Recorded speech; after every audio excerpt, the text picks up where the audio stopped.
Number 5. Mandy the Haunted Doll. The legend has it that Mandy the Haunted Doll was trapped in a basement with a little girl.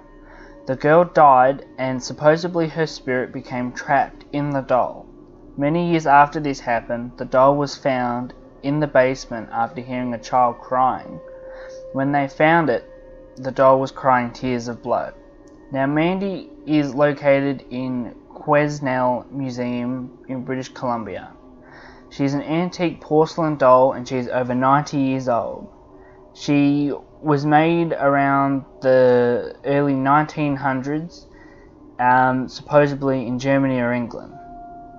So what makes Mandy so haunted? Well, the donor of Mandy would often wake up to hearing the disturbing sounds of a crying baby in her basement. After Mandy was donated to the museum, the crying baby noises stopped.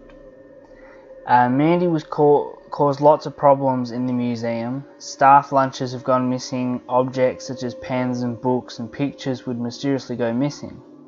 And they would also hear phantom footsteps where no one was around. When Mandy was first brought into the museum, she didn't have a permanent space, so she sat facing the public entrance. Later on, she was moved and placed into a case alone. It is said that she couldn't be placed with other dolls because she would harm them, and Mandy is also known for affecting electrical equipment, causing them to malfunction. Visitors of the museum also claim that they feel uneasy and even sad around her. It is also reported that her head and fingers move on their own. Number 4. Harold the Doll. Harold the Doll was the first doll to be ever sold on eBay. His title was called Haunted Harold. The original owner bought him from a flea market in Webster, Florida. The owner at the flea market told the woman who purchased Harold that he had bought it for his son when he was born. Unfortunately, a few years later, his son had died.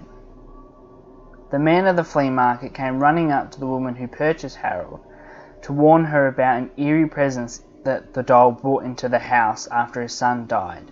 They claimed to hear crying and singing from his son's bedroom. When they went to look, nothing was there. A few days later, after buying Harold, the woman started hearing crying and children laughing in her basement. When she went to go check, nothing there. When she put it on eBay, the doll had over 100,000 views, and the winning bid was $300. When this woman collected Harold, she had him for over a week. Then she gave it to another family because she started experiencing weird things in her house, and it got so severe that she couldn't handle it anymore. That new family gave it to another friend of the seller of the doll. That friend came over to see the doll, and a month later she got a brain tumor and died. A week later, again, another friend took it, and a month later he fell from a flight of stairs and died. Harold the doll keeps being sold, but is never ever kept for more than a week. Number 3. Annabelle. Now this is one of my favourites. I love the story behind it, I love the information, I love Ed and Lorraine. Just overall, it's really interesting. So the story goes that there were two nurses and they were roommates, and one of the nurses' mothers sent them a Raggedy Ann doll because her daughter loved dolls, and within days they started experiencing all different types of activity with the doll. And one day they came back and they found a note on the floor, and it said, "Help me." So they thought that someone must be coming in and playing with them and joking around. So they set up little traps in their apartment, like scotch tape on the door and moving the mat. And when they would come home, nothing's moved, nothing's touched, except the doll. The doll always moved. The fiancé of the nurse actually had a dream that Annabelle was choking him and attacking him. And when he woke up, he had slashes all over his chest. 4 on the chest and 3 on the stomach, and they all drew blood. So Ed and Lorraine took the doll to their museum, and they kept it up and locked up. A Harvard priest came to look at the doll, and while Ed was talking about Annabelle, the priest goes up and picks Annabelle and throws her around the room, and he points at her and says, "God is more powerful than any demon." On his way back to the rectory, he went head on with a tractor trailer. He wasn't killed, fortunately, but the car was completely totaled. He later called Lorraine and said that the last thing that he recalls is looking into his rearview mirror and seeing the image of Annabelle staring back at him, and then he completely lost control. Another popular story that happened is that a man and his girlfriend came to the museum and started knocking on the case of Annabelle, because she's locked up in a case, and started yelling that this is rubbish and hullabaloo, and he didn't believe it. And Ed caught him and said, "Look, you need to leave. I don't appreciate you doing that. You need to leave." So anyway, he left with his girlfriend, and they were riding back on his motorbike, and he crashed into a tree, and they both died. Number 2, Robert the Doll. In 1897, the Otto family lived in a house in Key West. One of the servants of the Otto family gave the family's son, Gene, a present of a doll. Now what the family didn't know is that this servant knew voodoo, and this is kind of the explanation to why the Robert the Doll is so haunted. Now Gene's full name is Robert Eugene Otto. His parents always called him Gene, so he decided to give the doll his real name, which is Robert.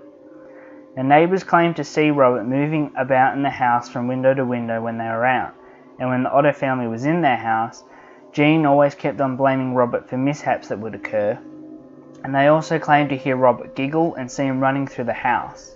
Now Gene started having terrible nightmares and would scream out in the night. When his parents would come into the room, the furniture was always overturned and their child was in terrible fright. And Robert was always at the foot of the bed, and Eugene would always say that Robert did it.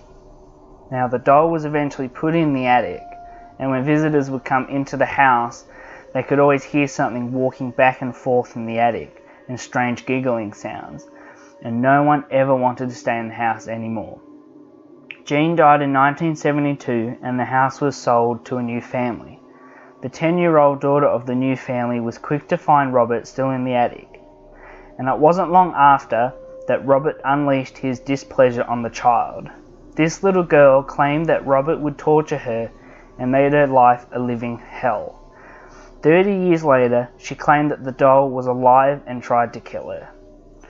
Now Robert is in the Key West Martello Museum. People have to ask him permission to take his photos because he doesn't like his photos taken without him being asked. A lot of strange things have happened to people, and a lot of serious things have happened to people taking his photos, like car crashes, heart attacks, even death. And he gets so many sorry letters from these people. They write the museum letters to Robert saying, "Dear Robert, I'm sorry for taking your photo without asking. This is what happened. Can you please forgive me?" They get hundreds of thousands of these letters every year. Now this is a warning. This next doll is a very, very serious doll. He's given lots of problems and grief to people who have even just looked at photos and videos of this doll. Now I've put a few photos and videos in this doll, and if you don't want to take the chance, then I would advise you to please look away now. Number 1, Peggy the Doll. Now I think Peggy the Doll deserves number 1 spot because of what she has done. As I said in the warning, she is a very, very serious doll, and what she has done, which you're about to hear, this is why she deserves number 1 spot. Now there's no real origins that I could find about Peggy, like where she was made, what she's made of, why she's haunted.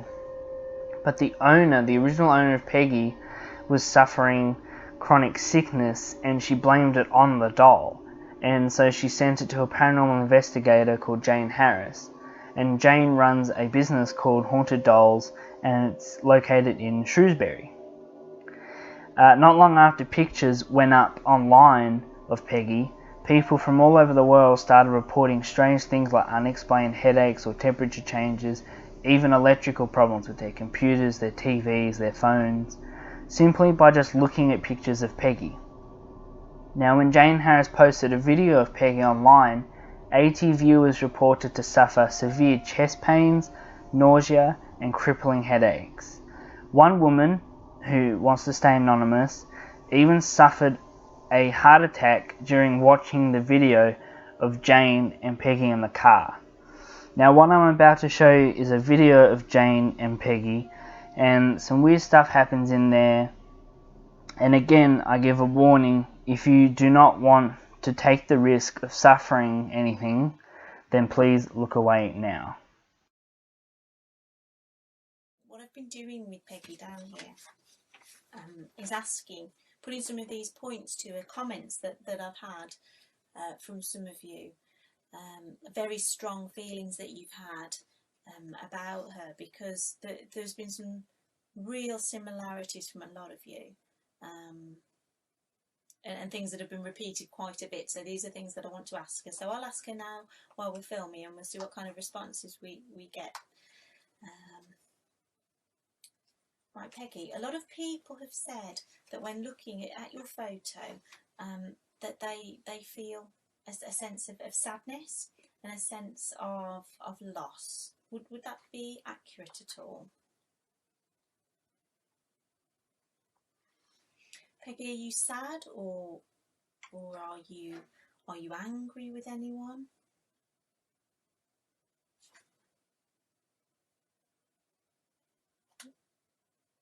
Flickered then. Is this something that you don't want to talk about?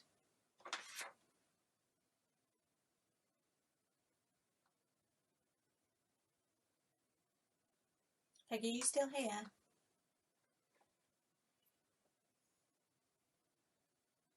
Okay.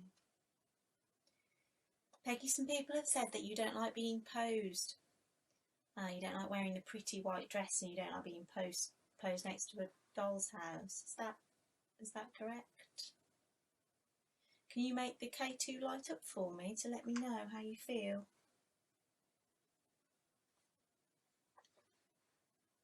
I hope she's not gone. Peggy?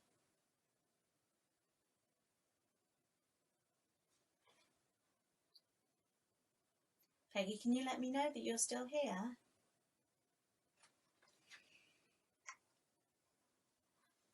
Okay. I'm going to turn this off, and I'll wait. This won't be very interesting for you, I'm sorry. I know she was here. She confirmed to me, I felt she'd confirmed to me, that she died from chest pain. 3 or 4 people all mentioned to me that they got chest pain, feeling of a swollen throat, difficulty breathing. I asked her all of those questions, and I got some quite positive results, so I'm pretty convinced that that's the case. But I really want her to come back. I really want her to speak to us again. So let's see, let's turn this. Was that you, Peggy? Was that knocking sound? Was that you?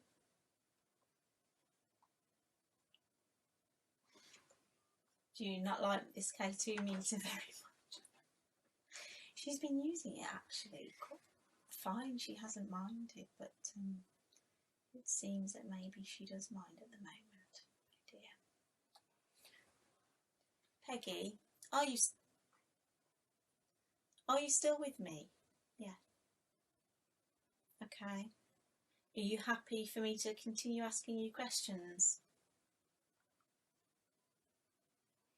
Peggy, I want to be able to confirm for myself and for others that you died as a result of something relating to your chest. Is that accurate? Peggy, did you have difficulty breathing towards the end? Okay. Peggy, as you're communicating with me, I wanted to ask you again, please. Are you afraid of something? Are you angry with someone?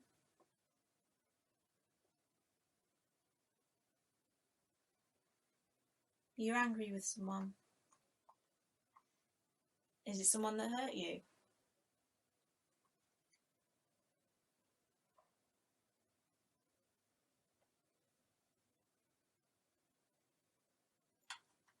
Is that... Peggy, are you making those noises?